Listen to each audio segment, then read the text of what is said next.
que nós vamos falar hoje? Hoje nós vamos falar de um aspecto que eu não sei como é que é para vocês, pessoal, mas para mim é um aspecto sempre muito desafiador, que é essa história de construir relacionamentos, né? Construir relações saudáveis e produtivas no ambiente de trabalho e na nossa vida como um todo, mas nós vamos focar no ambiente de trabalho.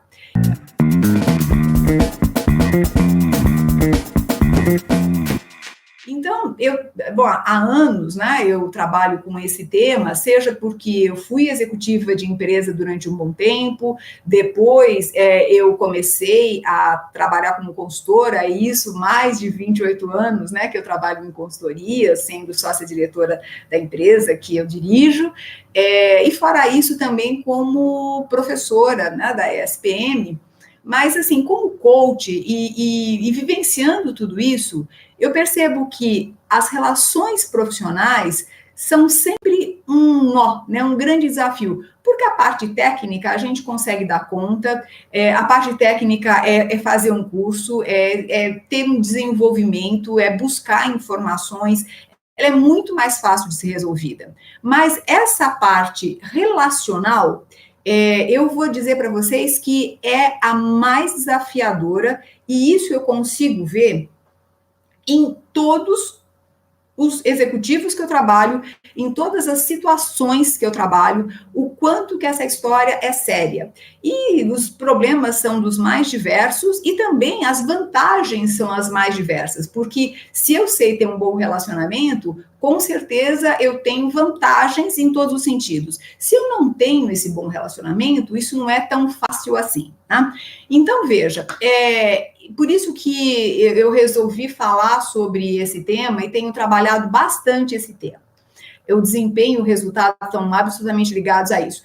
E as pessoas podem pensar assim, bom, mas você está falando tanto em liderança 4.0, como que a liderança 4.0 está relacionado a essa questão de relacionamentos profissionais?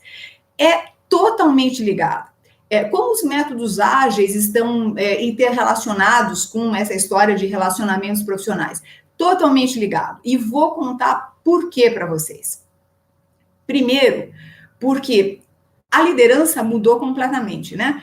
Não adianta mais eu querer estabelecer aquele comando, aquela ordem, porque isso não funciona, nós já sabemos, não vou nem ficar falando aqui. Então, o que vale é a capacidade que eu tenho de influenciar as pessoas, é a capacidade que eu tenho para poder, através do relacionamento, chegar a um determinado resultado.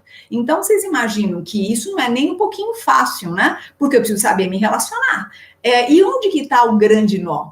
O grande nó dessa história é que nós sempre achamos que o outro pensa, enxerga as coisas exatamente como nós. Isso não acontece, não acontece. Cada um tem o seu jeito de olhar o mundo e que a gente não sabe descobrir que jeito é esse. Então, por isso que as relações profissionais são tão complicadas, né? Inteligência interpessoal é uma das competências que eu falo muito no curso online, que é sobre liderança 4.0. Então, se você quiser entender um pouquinho mais dessa questão da liderança 4.0, nós lançamos aí na Escola de Líderes um curso online que está aí embaixo, vocês podem ver que tem o link, e vocês podem fazer esse curso, é muito interessante e vai falar muito da inteligência interpessoal, como é fundamental para que nós possamos realmente ser um líder 4.0, um líder desta geração totalmente nova. Bom, e os métodos ágeis? Mais ainda, porque se eu falo em trabalho em equipe o tempo todo, como eu me relaciono com as equipes? Como isso acontece? Então, não é simples esse relacionamento. E eu vejo que aí está um grande problema nessa questão dos métodos ágeis, porque se fala muito da técnica e se esquece de falar que, acima de tudo, tem um relacionamento entre as pessoas. Então, por isso que esse ponto de inteligência interpessoal é fundamental para cada um de nós. Bom, dito isso, assim, acho que não tem dúvida da importância desse tema, eu podia ter escolhido várias formas para lidar com esse tema, várias formas para demonstrar, falar sobre ele. E tem várias vertentes. E eu escolhi o Enneagrama, e quem sabe, quem vem me acompanhando, sabe que eu sou uma especialista em Enneagrama, eu estudo Enneagrama há mais de 15 anos, e para mim, e continuo estudando, né, não paro de estudar, porque é um estudo sem fim, e para mim tem um ponto importante aí, porque o Enneagrama, ele mostra não só como você é, e também fala como é o outro. E isso ajuda na relação, entre outras tantas coisas que o Enneagrama fala, que eu não vou ficar aqui falando sobre isso, não é o caso. Eu só quero, antes até de começar a falar dos tipos, etc., sempre me reportar à origem, né, com quem eu aprendi isto que é Enneagrama. Bem, primeiro aprendi com Urânio Paes, que é um grande mestre, e que várias coisas que eu vou falar eu aprendi com ele. E claro, o Urânio, ele teve a escola da Ellen Palmer e o David Daniels, fora isso aí a gente tem o Oscar Ichaço e o Cláudio Naranjo, e, né, claro, o Gurdjieff, que foi a pessoa que trouxe para o Ocidente todo esse conhecimento. Então, só para pontuar vocês onde é que nós estamos. E, claro, é uma coisa, assim, de muitos e muitos anos. Bom, falando de relacionamento interpessoal, nós aqui no Brasil, inclusive, damos um valor imenso para isso, até muito mais do que em outros locais. Nós sabemos que se de repente não estamos bem com alguém, a gente não fica legal, o clima, né, da empresa é muito valorizado, e eu já vi vários executivos serem demitidos porque o clima estava ruim, né? Vários. E eu já fui chamada várias vezes para vários trabalhos para lidar com a questão do clima, porque as relações entre os profissionais não estavam boas. Bom, como que nós fazemos, então, para entender isso? Me reportando ao Enneagrama, o Enneagrama fala que existem 9 formas, né, de enxergar o mundo, de observar as relações, de ter motivações, enfim, são 9 formas de olhar para o mundo. A primeira coisa é importante. Agora, isso eu estou falando só dos tipos, eu não vou entrar aqui nos subtipos, porque é muito mais extenso e acho que não é o caso de falar aqui para vocês, mas eu só quero deixar também claro que nós estamos falando de uma maneira extremamente simplificada. Depois, com o tempo, eu posso falar de cada um dos tipos e cada um dos subtipos e vou passando mais informações para vocês, mas hoje eu vou falar de uma maneira bastante simplificada. Não esqueçam que quem quiser saber mais do seu tipo, pode marcar um atendimento, que nesse atendimento nós damos todas as explicações sobre essa questão do tipo, de subtipo, enfim. É muito legal, porque você passa a entender com mais profundidade as suas características, as suas formas de se relacionar, é bem interessante. Bom, mas, então, voltando, nós temos, de acordo com o Enneagrama, nós temos tríades, que são centros motores que fazem com que a gente leia o mundo através desses centros. Então, o tipo 8, 9 e 1 são tipos mais instintivos. Os tipos 2, 3 e 4 são tipos mais emocionais. E os tipos 5, 6 e 7 são muito mais mentais. Bom, o que significa isso, né? Os tipos instintivos tendem a se relacionar e lidar com o mundo de uma maneira mais instintiva. Os mentais, mais mental, né? Mais pela cabeça, mais pelo raciocínio lógico, e os emocionais, mais pelo coração. É a primeira questão. Outra coisa importante de colocar para vocês, que independentemente do tipo que eu tenho, todo relacionamento, ele é uma construção, né?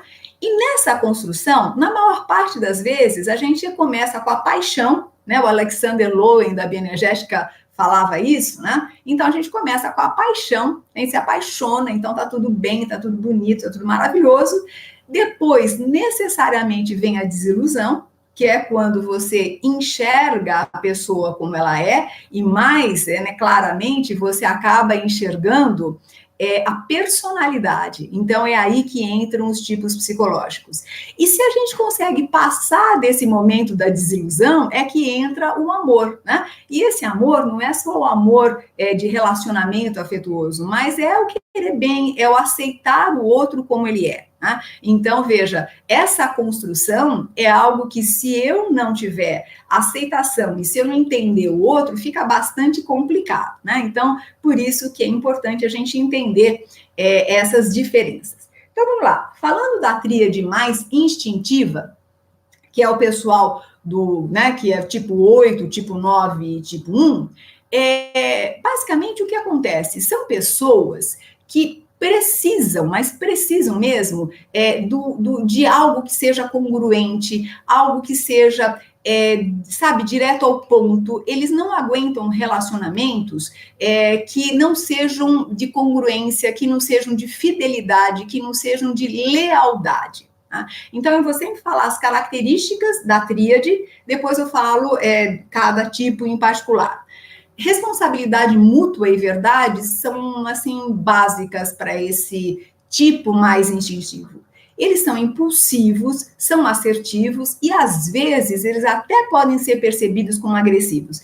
Esses tipos, eles tendem a ser, o 891, tendem a ser muito diretos, eles têm uma energia muito alta, eles são conectados com as sensações. Então, eles cheiram uma situação, eles tateiam uma situação. Então, quando você vai conversar com esses tipos, né, 891, você precisa ter verdade, transparência e sinceridade. Quando você trabalha, quando você tem um líder que é tipo 8, quando você tem um par que é tipo 8, quando você tem um colaborador que é tipo 8, é fundamental que você abra o jogo. Você precisa ir para a verdade, você precisa falar de forma direta. Sabe por quê? Porque como eles cheiram, eles têm um instinto, eles percebem quando você está mentindo, eles percebem quando você está deixando alguma coisa embaixo do pano, né? Então, essa tríade 891, né, precisa muita verdade. Bom, mas o que a gente fala do 891, né? O tipo 8 é chamado, aquela pessoa tida, né? É aquela pessoa que se movimenta pelo poder.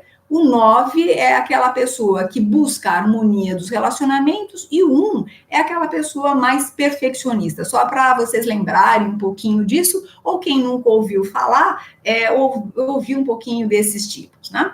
Bom, então veja, esses tipos, quando eu vou dar feedback para eles, por exemplo, eu tenho que dar feedback sem rodeios. Eu não posso ficar dando volta, eu não posso ficar, sabe, falando algo que dando muita volta, enfeitando muito pavão, como nós falamos, né? Nós temos que ir direto ao ponto.